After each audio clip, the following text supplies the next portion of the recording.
Hello and good morning. I'm going to take a look at another aspect of life that we need to give some thought to and take a look at estate and retirement planning. Now we all know age is going to catch up with us someday, and when that happens we better have an income stream. I have with me today Benjamin Smith. Now Ben is an investment advisor representative at Legacy Smith with Brookstone Capital Management. So welcome, Ben. Okay, well, Ben, here's the thing. If we're lucky, we're going to reach old age, and we're going to need a retirement program. Why is it so difficult to set something up when we're younger?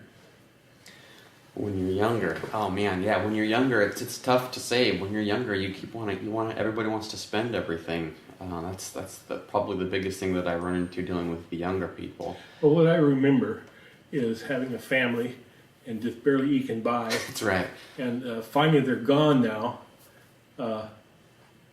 But it's still, I'm not getting any younger. Well, budget seems like a 4-letter word to most people. And it's just that simple. People don't have a hard time living within a budget and saving.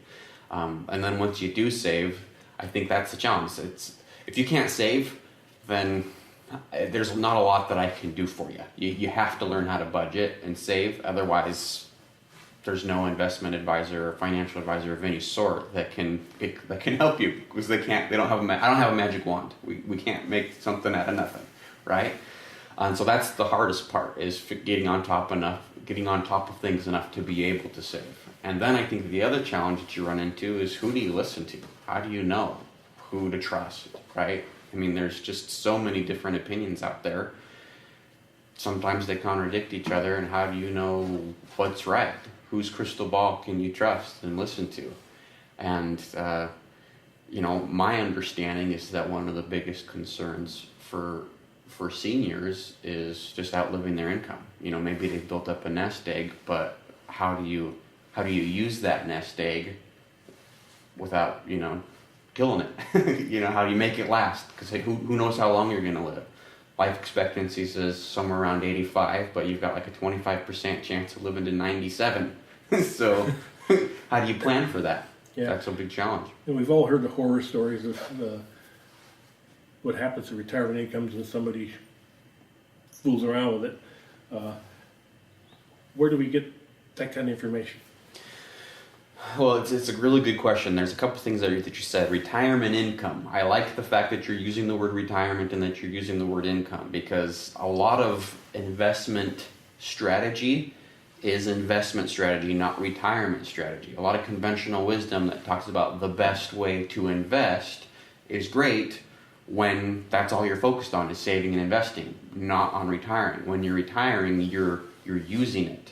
Your ability to risk and lose anything in an investment becomes different. It's changed. The environment is totally different. There's certain risks that are, from my opinion, frequently ignored by a lot of other financial advisors, and those risks have to do with how you spend down your savings, how you withdraw money from your retirement and spend it as income, and what you're doing with it at the same time, so that it's not losing money while you're withdrawing it, because then it's losing money because you're spending it, but it's also losing money because the market's correcting as well, and that can be detrimental to income planning. There's a few other risks in there as well. I'm not sure how detailed you want me to get here, but that's what I do. Is I like to help people understand some of these risks that maybe they didn't understand, and try to find some peace of mind in planning income for their future. You talked to me a little bit about the red zone. The red zone, yeah, I've said that before. So that's not a phrase that I coined, but I like it. It's especially now that it's coming up on the Super Bowl, right? That's a football analogy. But the red zone is basically when you're close you're in the ballpark of 10 years. When you're a ballpark of 10 years of retirement, give or take, there are some risks, particularly sequence risks, that you're a lot more vulnerable to. And I think one of the best ways to explain it is some visual aids that I have, which I'm happy to show people in person. But you could take an individual who retires in the year 1996 and another individual who retires in the year 1999. Both of them retire with $1 million, both of them taking the same amount of income, of let's say 4% off of that $1 million, and then just leaving it in the market. Because of dumb luck and no other reason, of timing, from 96 to 99, the person who retired in 96 is going to have a great retirement. Sure, they're still going to ride that roller coaster and, lose sleep over those nights in 2008 like everybody else. And they both participated in those. But the person who retires in 99 is actually likely to run out of money, even prior to the 85. Just because of sequence of events, because of where they were, timing of when they retired, when the market went up, when they started pulling money out of their retirement, and when it crashed. And that's just something that you can't plan for with the traditional method. Mm-hmm. But there is ways that there are strategies that you can introduce to protect yourself from such a thing and retire when you want. Hopefully, I can't speak for everybody that you can all retire when you want if you come talk to me. Mm-hmm. But, as long as the plan makes sense, you can retire when it makes sense and have a peace of mind that it's going to work out. Okay, I got to tell you a story. A couple of years ago, I was coming out of a mall over here, and there was a gentleman who was, now I'm 72 years old. People think that's older than dirt. And this gentleman was my age at least. Okay. He's up on the 10-foot ladder, pressure washing on top of this screen. Now, that is death-defying. That's 70. Sure. Literally, the guy falls. And that's one of the things that motivates me to try to get something set up a little better than what I'm doing now. I'm doing okay, but eventually I'm going to come to a point where even the real estate's going to be kind of a challenge for me. What you're talking about is finding some way that is comfortable and feeling quite assured that it's going to be there when you need it. Sure. Well, and if I can boil down some of the things that I like to focus on, it's really strategy diversification and protection. People have different risks. There's a lot of different risks. There's a lot of different risks that people just don't know about. And there are ways that you can protect yourself from those risks using different strategies. When you talk about, being up on a ladder and whether or not that's an unnecessary risk, I think is what the point of your story was. You're not gonna get up on a ladder if you don't have to, right? Because it's just not worth that risk to you. I was in a car accident a year ago, and I've already started to realize that I don't heal the way I used to. So I get it that you're just vulnerable to that, and that's the point. Is there are some risks that aren't worth taking, and from an investment standpoint, you can think, well, this is the best way to get the most return on investment. And if you don't have a lot of money, a lot of times when people are older, they're on such a tight budget, they feel obligated to take that risk because they don't feel like they have a better choice. Just like the person that's up on the ladder. They probably would have had somebody else up on that ladder if they had somebody else, but they didn't have somebody else. So, or maybe they're just a stubborn guy that wanted to climb the ladder. It's both, right? I don't know. But that's my point, is if you can find a better option, you can get somebody else to climb that ladder for you so that you don't have to take that risk, then we can put you in a position to do that. Mm-hmm. Now, what do a person expect when they come into your office? You sit down with them, or you go to their home and you sit down with them. What's going to happen? It's a great question, and I always joke in the very beginning that, to interrupt me if it feels like an interrogation, because really what I'm trying to do is get to know people and what makes them tick, because the financial industry is complicated. There's a ton of moving parts, and I'm a nerd, and I like it.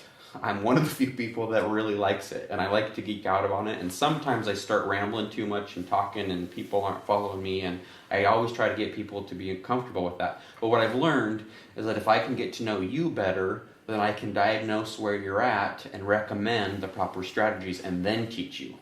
And so I do like to get to know you first rather than telling you what strategies I'm most passionate about or how to protect yourself from these risks or that risk, and how to guarantee yourself income for life or whatever, regardless of how long you live. There's a lot of different strategies that I like, but rather than just, trying to teach you everything that I know beforehand, I like to get to know you first.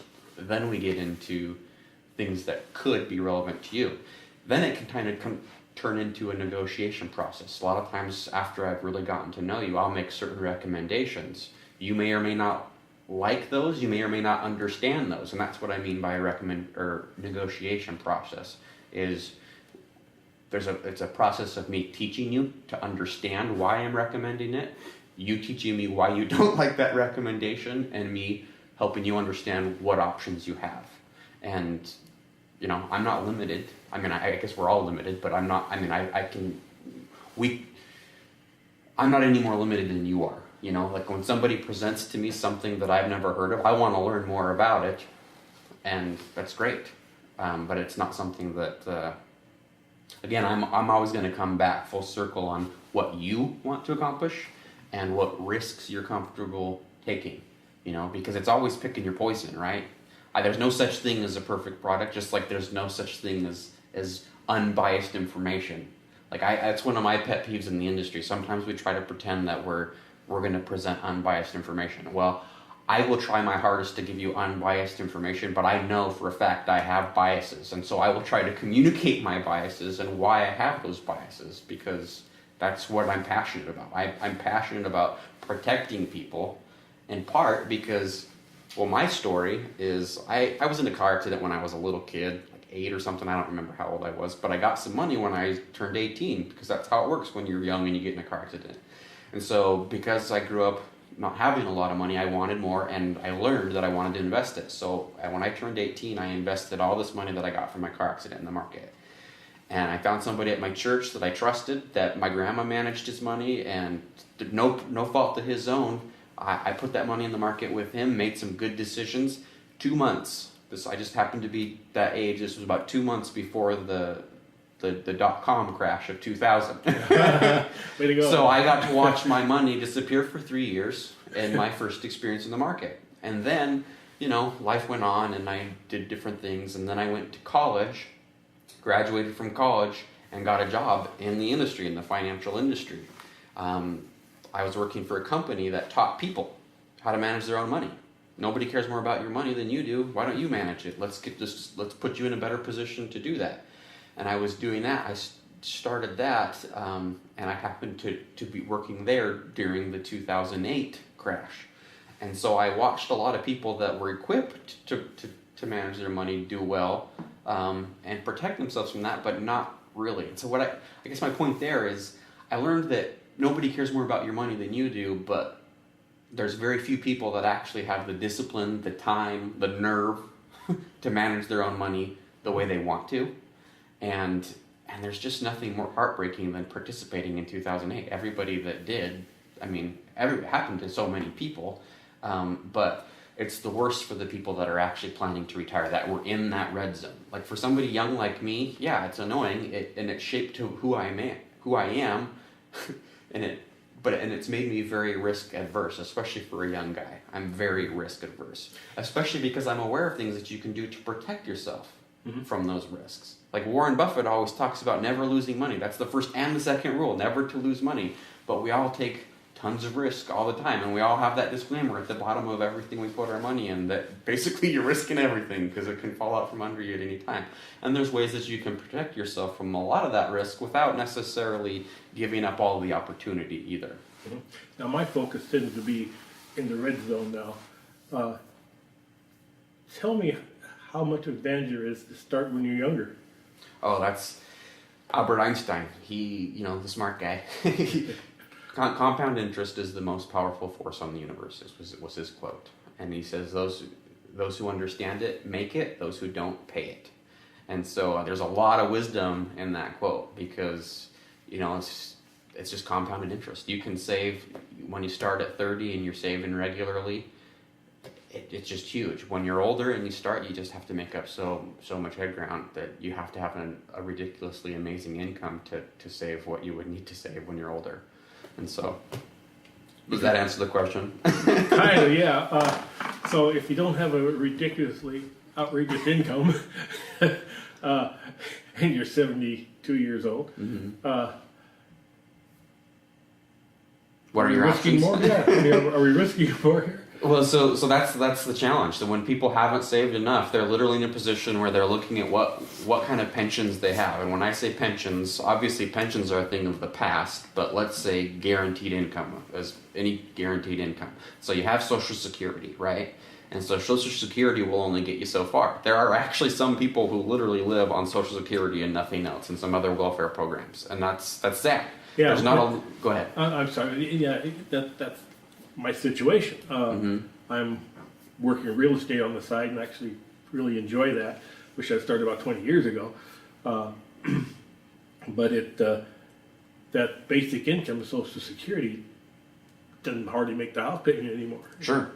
And that's the problem, and that's kind of why I started out with people need to save. Like it's probably the biggest problem in the country as far as retirement planning. People have just can't. Well, it's a generational thing. If you go back 3 or 4 generations, the best generation are the generations that are dying right now. They're the ones that are in their late 80s and 90s because they still have pensions, and they're the last of them. There are still some people employed, young people like myself, that have pensions, but they're few and far between. And those pensions are a big deal because they are guaranteed income for life, regardless of how long they live. And it's a thing of the past. But because the following generations had those parents, it was just something that they expected. And so they weren't all prepared, or it wasn't ingrained in them that they have to save. So there's a lot of people who didn't save because they expected Social Security and a pension that's not there. And so if you haven't saved, then you're in a position that's just difficult, and there's just no ifs, ands, or buts about it. And you're forced to literally, you're forced to continue working to supplement Social Security. Climb a ladder. Yeah, I mean, and if you're when you say climb a ladder, are you talking about building your savings, or are you talking about being in the rat race and climbing the corporate ladder? No, I'm talking about having to continue to work at. Give you for instance. Now, I've been self-employed for 35 years. There's no pension in being self-employed. Right. In fact, your Social Security isn't all that huge because you try not to pay into it while you're working. And what I'm trying to drive home here is that, particularly with young people, that if you don't start paying, I guess the word is paying yourself first. That's right. You're going to run into a situation where all of a sudden here you are, and I think we're seeing that in our society right now. So much need for the homeless and folks who are getting older and no longer can go out and do the manual labor job that they used to. Right. That it's getting really critical. Absolutely, and that's the movement. That's probably the number one biggest issue or problem is lack of saving and lack of planning and the whole budget concept. And I wish that I had some sort of magic bullet or magic wand to just communicate that to the masses. A lot of times we're spending money on things that we don't need, and I don't know how to communicate that to everybody, and I have no interest in budgeting everybody. I joke with people sometimes that we talk about budget, and I may push you towards a budget that pushes you towards top ramen a little more than you want, and that's not my intent, because I have no interest in micromanaging anybody to that extent. But what I can do is I can look at your situation and I can point you in the right direction. For some people, if they don't have any savings or they don't have any resources, there's not near as much that I can do. But if you have something, whatever it is, I can at least discuss some options for that. And you may or may not like those options, and that's totally fine, because there are some options that there are some options where you've got $100,000 or whatever it is, and you can just guarantee yourself with that I'm going to have this much money for the rest of my life, regardless of if I live to 85 or if I live to 105 or whatever it is. So you're talking and that about could be one. I'm sorry, I didn't mean. No, you're fine. You're fine. So you're talking about living off the interest of the $100,000 and leaving it in the Well, so that's one way. But there's a lot of different approaches to that. And so when you talk about living off the interest, this is where it gets difficult in an environment like this, because there's so many different things that you can do with that same $100,000. You can invest it in the market with high risk, or you can do it with low risk. They both still have risk, but there's things that again, like I hesitate to go down that rabbit hole so much, because I can just think of so many different options as to what to do with that it's going to boil down to what the individual wants. Do you, like for you were talking about Social Security and how you're living off of that, but it's not very much. If you had some savings, would it help you to be able to essentially increase Social Security by essentially increasing your pension, increasing what you're guaranteed to have every month, regardless of how real estate's going or whatever? You're probably still going to have to do the real estate, but maybe you don't have to do it as much, or maybe you're able to continue doing real estate as much, but you're able to save more because you've created a little extra pension. Does that make sense? Mm-hmm. So there's different pots of money for you. You've got your savings, you've got your Social Security, you've got your income, and these are all things. There's so many moving parts in people's finances, and frankly, a lot of different financial professionals don't work together, and that makes it another challenge. But that's one of the things that I try to do, is even in those areas where I'm not an attorney, I'm not a CPA, I'm not an accountant, but whenever we go into those areas that overlap and absolutely influence some of the things that we're talking about, we touch on those things. We use the appropriate disclaimers, because I'm not an attorney, I'm not a CPA, but we can talk a little bit about how those things affect our retirement plan, etc. And that's the point. I just want to have the conversation that individuals need to have for their situation, based on where they're at. And frankly, these decisions are never easy for anybody, even the people who have tons of money. Like I've seen people with millions and millions of dollars that have more analysis paralysis than people who are scraping it by month to month. And it's different. Obviously, when you're scraping it by month to month, you don't have as many options. But it's all about where everybody's at and what options you have. And what I've found in the real estate business is there's so many aspects that you just can't keep track of it or be an expert at all of them. Right. And what I'm kind of gathering from what you're saying here is that it'd be really helpful to have somebody that understands what's going on a lot better than I do.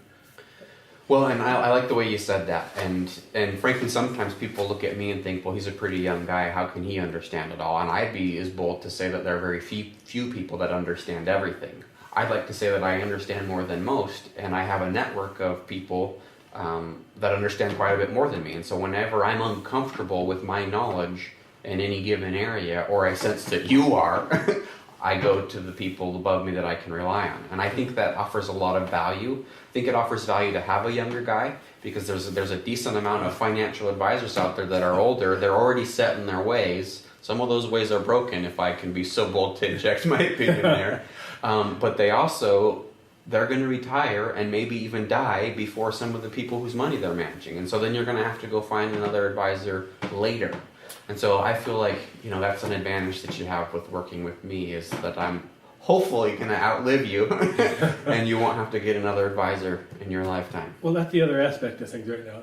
The technology is changing so quickly that it just, I can't keep up with it. My grandkid's pretty good at it. But it seems to me that have somebody that's the newer generation is a lot more technically knowledgeable, or understand technology so much better than I do. I didn't have my first TV till I was 6 years old, and little dial telephones. Right. Yeah, sure. So that's the background that I came out of, and I have a real difficult time keeping up with the new technology. So it makes sense to me to have somebody younger and sharper than I am. Well, and that's what I learned when I worked after 3 years at working for the company that taught people to manage their own money, is that again, very few people have the time. Even the people who maybe would say they're technology savvy, they still have too many other things on their plate to manage their money to the degree that they want to. Now, don't get me wrong, I do believe that there are people that can manage their own money, and I know people that manage their own money and they do it well. I just want to say that after doing that for 3 years and equipping people and helping people do that, I saw even a lot of people with the right tools and resources and coaching fail. And so I just feel like there's a lot of other influences on your bandwidth and everything else that make it hard for you to manage your own money. And so that's why I think that's why I became an advisor, is I had that conviction that my conviction changed from nobody cares more about your money, you should manage it yourself, to even though nobody cares more about your money, you got too many other things on your plate, mm-hmm. You need some help to manage your money. And so I'm passionate, and I always call myself a nerd. I'm passionate about this stuff.